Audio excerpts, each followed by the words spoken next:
So why write a book on the topic of suicide? This is something we have addressed over and over and over again.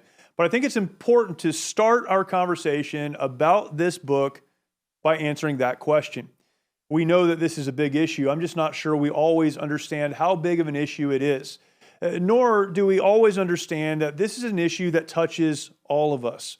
We'll get into some statistics later on as we walk through this book. But right here at the beginning, I think it's important to note that the topic of suicide, and I would even extend it, suicide is one far end of the spectrum, but the topics of despair and depression and hopelessness, these are issues that touch all of us. This is not a veteran situation or a veteran issue necessarily, although it does impact the veteran community. We know that. It impacts the military community. We know that. But it's bigger than that. It is really something that touches all of humanity. And that's why it's important for us to have this resource and to make this resource available to you. Chapter 1 is entitled, and there's a good reason it's titled this, It Happens in the Dark. That's chapter 1.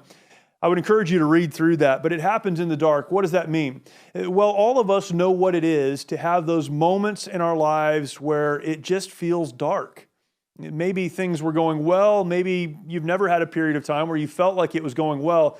But for whatever reason, and from wherever you come from, there's a cloud, and that cloud seems to be settling in, and there is some darkness.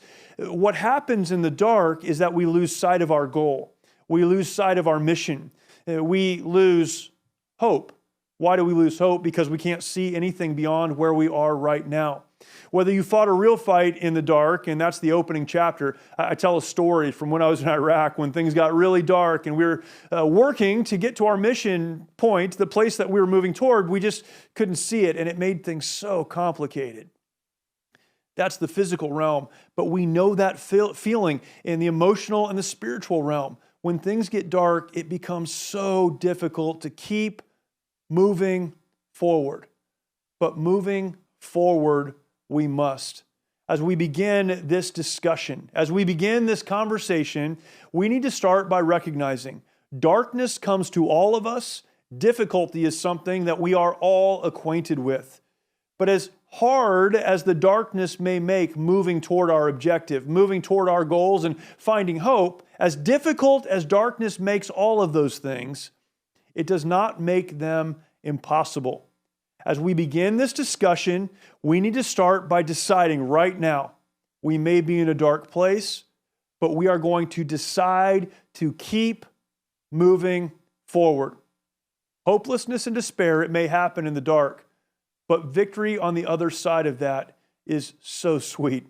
The Bible tells us that weeping may endure for a night, that's in the dark, but joy comes in the morning. And I want to encourage you as we begin this discussion to look toward the morning. The hope is coming. One question I want you to answer before we get into this conversation. If you're alone, you can answer it yourself. If you're in a group, you can answer it with others. Here it is. What is the darkness you're walking through right now? What is the darkness you are walking through right now? When we name these issues, when we call them out, they lose their power. What are you walking through right now? And why do you need to keep moving forward?